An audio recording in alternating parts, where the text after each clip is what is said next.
वो कहते हैं ना कि सवाल जहर का नहीं था, वो तो मैं, तकलीफ लोगों को ज़्यादा तब हुई जब फिर भी मैं जी गया। हाय गाइज, मैं हूं Vinay Tripathi and welcome you all on the platform of Unacademy let's crack UP exam. सभी लोगों का स्वागत है इस चैनल पर। जैसा कि आप लोग जानते हैं कि यदि उत्तर प्रदेश की परीक्षा आपको क्वालिफाई करनी है तो आपको एक डेडिकेटेड चैनल चाहिए होगा, और ऐसे में अनअकैडमी आपके लिए लेकर के आया है ये मोस्ट इंपॉर्टेंट डेडिकेटेड चैनल जो आपके एग्जाम में किसी भी प्रकार की समस्या को आने नहीं देगा। तो बच्चों, मैं हूं विनय त्रिपाठी और ये मेरे बारे में कुछ बेसिक है जो आप आराम से पढ़ लीजिएगा। थोड़ा सा अनअकैडमी के बारे में आप लोग जान लीजिए। अनअकैडमी जो प्लेटफॉर्म है ये आपको यूपी पीएससी या यूपी ट्रिपल एससी जैसी परीक्षाओं को क्लियर करने के लिए काफ़ी हेल्पफुल है, और मैं ये भी कह सकता हूँ कि दावे के साथ कह सकता हूँ कि यदि आप मेरे साथ बने रहते हैं तो यूपी पीसीएस की जो भी परीक्षा 2020 में होने जा रही है या 2021 में होने जा रही है, इसको आप डेफिनेटली क्वालिफाई कर सकते हैं। इसमें कोई इफ बट नहीं है। साथियों, यहाँ पर आपको बहुत कुछ मिलता है, जैसे कि डेली लाइव क्लासेस मिलती हैं। डेली लाइव क्लासेस का मतलब समझ रहे हैं आप, बिल्कुल चैट कर सकते हैं, डाउट पूछ सकते हैं, सब कुछ क्लासरूम जैसा बिल्कुल। लाइव टेस्ट आपको मिलेंगे, क्विजेज मिलेंगे, आप वीडियो कितनी भी बार देख लो, अनलिमिटेड एक्सेस है आपके पास वीडियो का। और कोर्सेज जो मिलते हैं साथियों बहुत ही ज़्यादा स्ट्रक्चर्ड होते हैं, तो बिल्कुल टेंशन नहीं लेना आप लोगों को। स्ट्रक्चर्ड कोर्सेज मिलेंगे आपको, और मेरे जैसे यहाँ पर बहुत सारे अच्छे एजुकेटर्स आपको मिलेंगे। इन अच्छे एजुकेटर्स की वीडियोज़ भी आप आराम से देख सकते हैं और अपनी तैयारी को मजबूत बना सकते हैं। जितना अच्छे से तैयारी करेंगे सफलता उतनी जल्दी मिलेगी, ये आप लोग जानते होंगे, ठीक है। बहुत सारे आपको टेस्ट सीरीज मिलेंगी जिसमें आप अपने आप को अच्छा परफॉर्म करके इवेलुएट कर सकते हैं कि आप कहाँ पर स्टैंड करते हैं।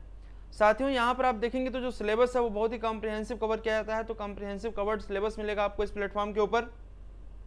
अब बात आपके मन में ये आनी चाहिए कि आप इस प्लेटफॉर्म पर कैसे रजिस्टर करेंगे, तो ये बड़ा ही आसान है। आप सिंपल अपना फ़ोन उठाइए, अनअकैडमी का लर्निंग ऐप डाउनलोड करिए और अपने मोबाइल नंबर या जीमेल आईडी से रजिस्टर कर लीजिए और आराम से पढ़िए, घर बैठे तैयारी करिए।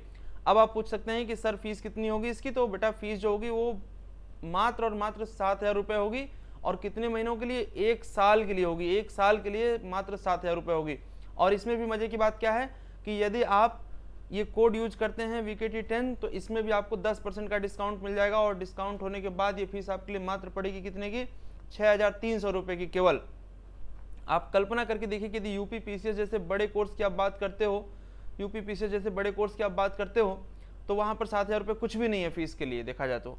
और यदि बात करें कि यदि आप पूरे अच्छे से अपना 1-2 साल लगा करके तैयार करना चाहते हो तो बेहतर होगा कि आप ये 24 महीने का कोर्स खरीदिए जो कि मात्र 8400 रुपये में है। और इस पर भी यदि आप मेरा ये कोड यूज करते हैं तो ये कोर्स अगेन पड़ जाएगा आपको 7,560 रुपये में केवल और केवल। ठीक है बच्चों, तो ये आपने फीस स्ट्रक्चर समझ लिया है। और यदि आपको लगता है कि अभी आप कंफर्टेबल नहीं है, 1 या 2 महीने के लिए ज्वाइन करना चाहते हैं, तो ये 1-2 महीने की फीस स्ट्रक्चर भी हैं, लेकिन बेहतर होगा कि आप 1 साल या 2 साल के लिए ज्वाइन करें। और यदि आपको ज्वाइन करने में कोई भी प्रॉब्लम आ रही है, कोई समस्या आ रही है कि सर कैसे ज्वाइन करें, कहाँ से ज्वाइन करें, तो आप मुझे मेरे इस नंबर पर मैसेज या कॉल करके बात कर सकते हैं। मैं आपको गाइड कर दूंगा कि कैसे आपको कोर्स ज्वाइन करना है। तो आइए अब सीधी बात करते हैं कि हम लोगों की आज के टॉपिक क्या है, आज का क्वेश्चन क्या है।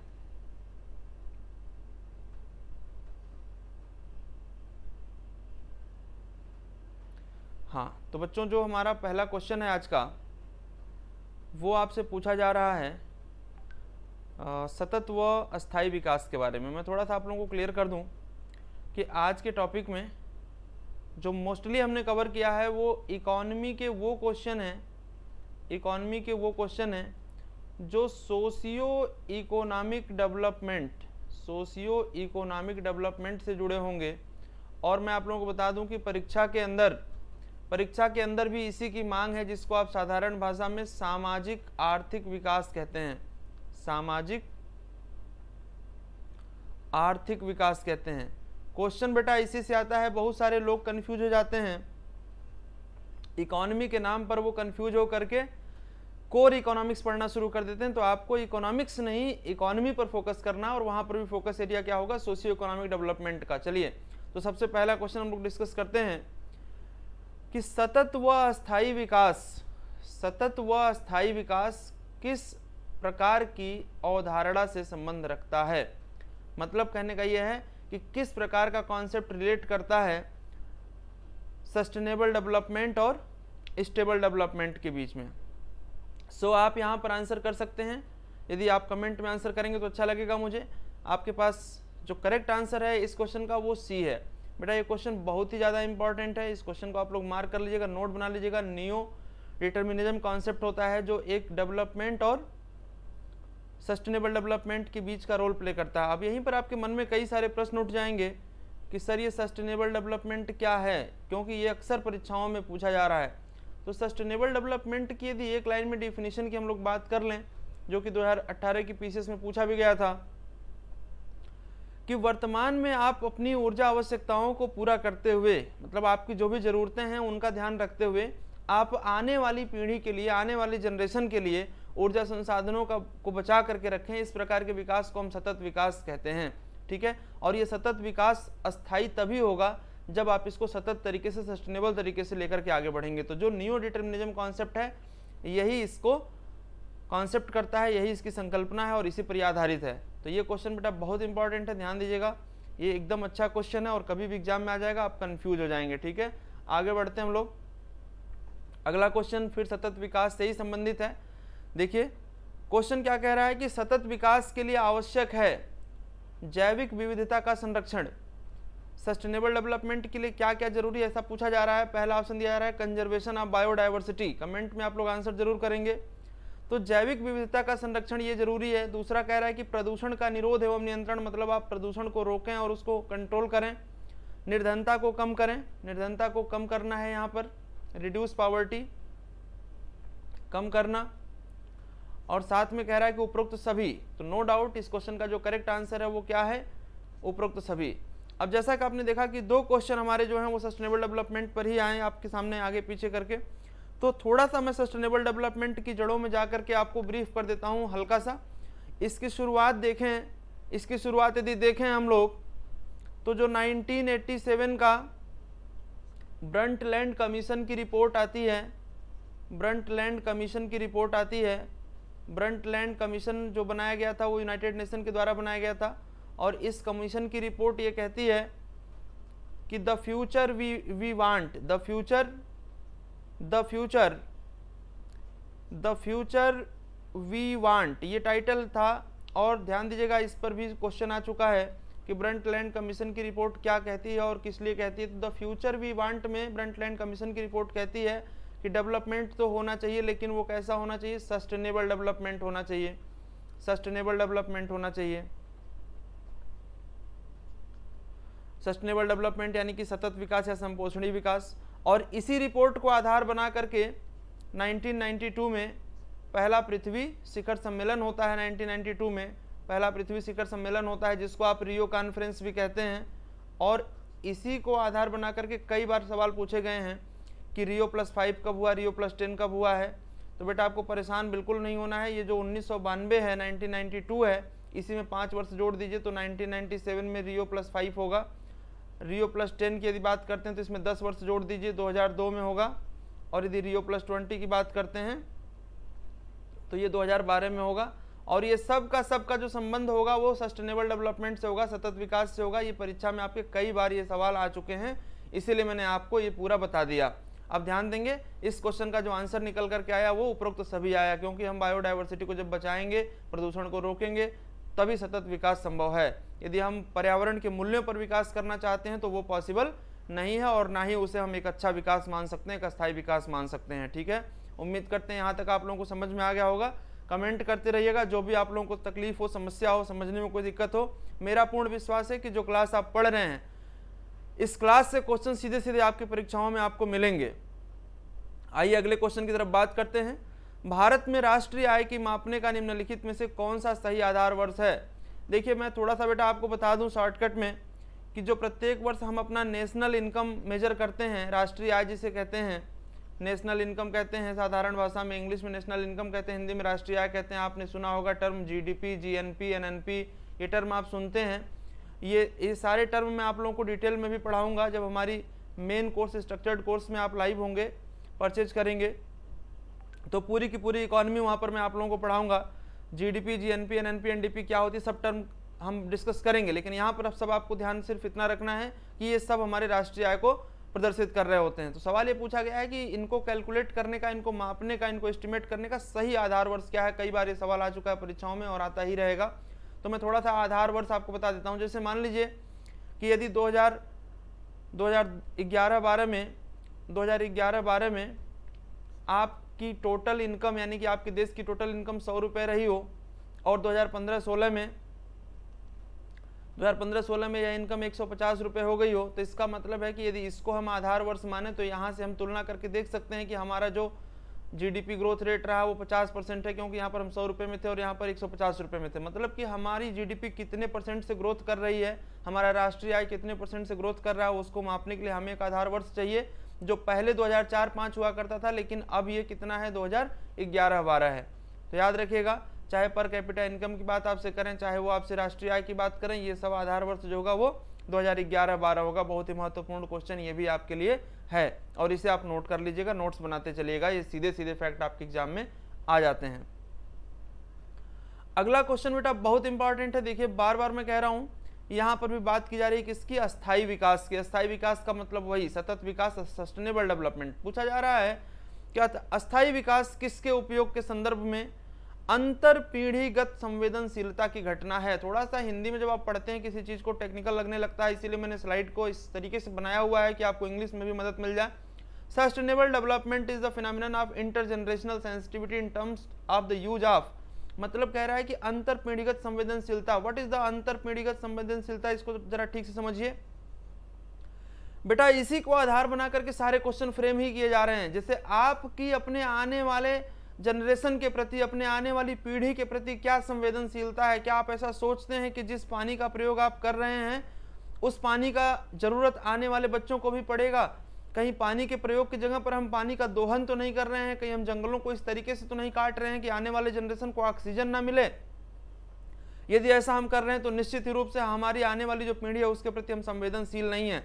अब यहाँ पर सवाल क्या पूछा गया है, अस्थायी विकास किसके उपयोग के संदर्भ में अंतर पीढ़ीगत संवेदनशीलता की घटना है, किस चीज के प्रयोग में, तो एकदम कंफर्म है ईंटे पत्थर के प्रयोग में नहीं बात किया जा रहा है, ना ही इंडस्ट्रीज के प्रयोग में, ना ही सामाजिक संसाधनों की बात किसकी की जा रही है, प्राकृतिक संसाधनों की। तो it will be the correct answer.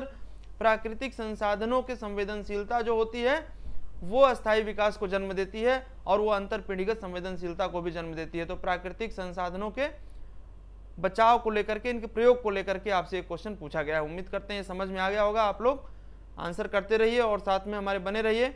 अभी बहुत अच्छे अच्छे क्वेश्चन आपके सामने आ रहे हैं और बिल्कुल ये ऐसे क्वेश्चन हैं जो सीधे सीधे आपके एग्जाम में पूछ लिए जाएंगे। बेटा अगला क्वेश्चन चलते हैं हम लोग। विकास का भारतीय मॉडल किसके हितों की सुरक्षा करता है। ध्यान दीजिएगा, विकास का ये वही विकास है जिसकी सपना, जिसकी राह में हर भारतीय नेता आगे बढ़ करके आता है। आपको याद होगा ना, मोदी जी भी कहते हैं कि सबका साथ सबका विकास, नेहरू भी कहते थे कि हम विकास करेंगे, श्रीमती गांधी भी कहती थी हम विकास करेंगे, सभी हमारे देश के प्रधानमंत्री विकास की बात करते हैं, विकास ही विकास हमको चाहिए। अच्छी बात है। वही पूछा जा रहा है कि जो विकास का भारतीय मॉडल है, मॉडल तो चाइना का भी है, मॉडल नेपाल का भी है, मॉडल यूएसए का भी है, रसिया का भी है, लेकिन यहाँ पर हमसे बात क्या की जा रही है कि विकास का भारतीय मॉडल किसके हितों की सुरक्षा करता है। व्यक्ति मतलब इंडिविजुअल का मतलब यहाँ पर बात आ रही है प्राइवेट, राज्य का है मतलब हो गया द स्टेट, यहाँ पर दोनों और यहाँ पर इनमें से कोई नहीं।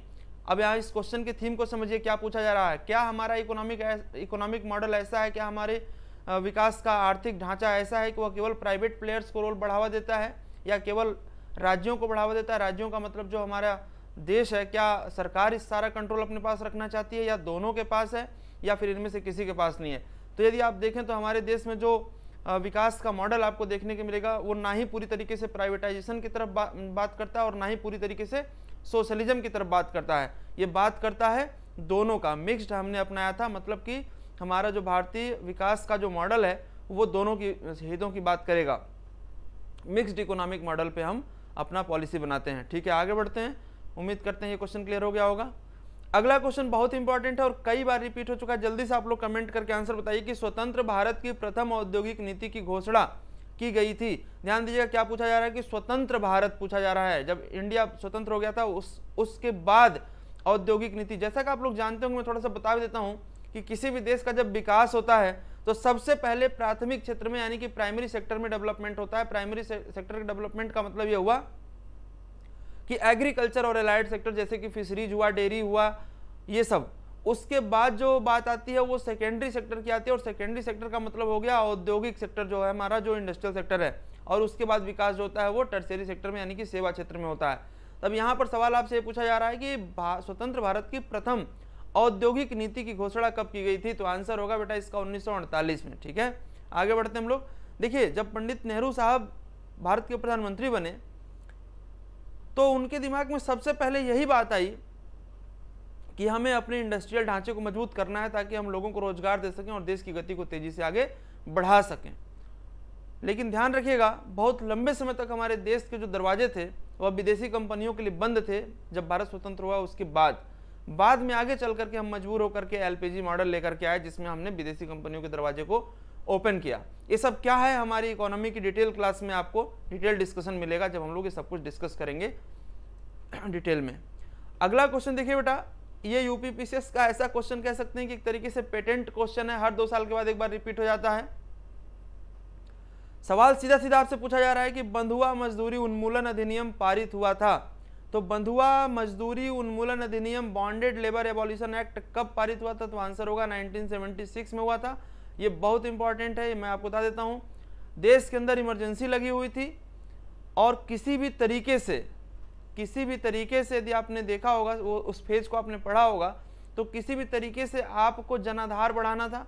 यही वो सही टाइम था कि बंधुआ मजदूरी उन्मूलन अधिनियम को समाप्त किया गया और ऐसा माना गया कि जो सरकार है या जो श्रीमती गांधी हैं वो गरीबों के प्रति बहुत ज़्यादा लगाव रखती हैं और उनके लिए, उनके कल्याण के लिए काम करती हैं। तो ये उस समय हटाया गया था। इसके बारे में भी डिटेल बात हम करेंगे। साथियों, जैसा कि आप लोगों ने देखा होगा कि लॉकडाउन के दौरान किसान क्रेडिट कार्ड को लेकर के श्रीमती जो निर्मला सीतारमण जी हमारी वित्त मंत्री हैं, उन्होंने बहुत चर्चा की है। क्रेडिट कार्ड, किसान क्रेडिट कार्ड को लेकर के किसानों को लोन देने की बात की जाती है। इस पर भी बहुत बार क्वेश्चन पूछा गया, तो कहीं आप ऐसा न कंफ्यूज हो जाएं कि ये इसी साल लॉन्च किया गया है। सवाल आपसे पूछा जा रहा है कि यह किस वर्ष शुरू किया गया था? तो आपको इसका करेक्ट आंसर मैं बता देता हूँ, ये 1998-99 के फाइनेंशियल ईयर में शुरू किया गया था, जो कि एक बहुत ही महत्वपूर्ण क्वेश्चन है, यूपीपीसीएस के अंदर कई बार पूछा जा चुका है। याद रखिएगा, जो क्वेश्चंस मैं आपके लिए सेलेक्ट करके लाता हूँ वो ऐसे क्वेश्चंस होते हैं जो एज इट इज एग्जाम के अंदर आ जाएंगे और फिर आप यही कहेंगे कि काश हमने उस नोट्स को रिवाइज कर लिया होता।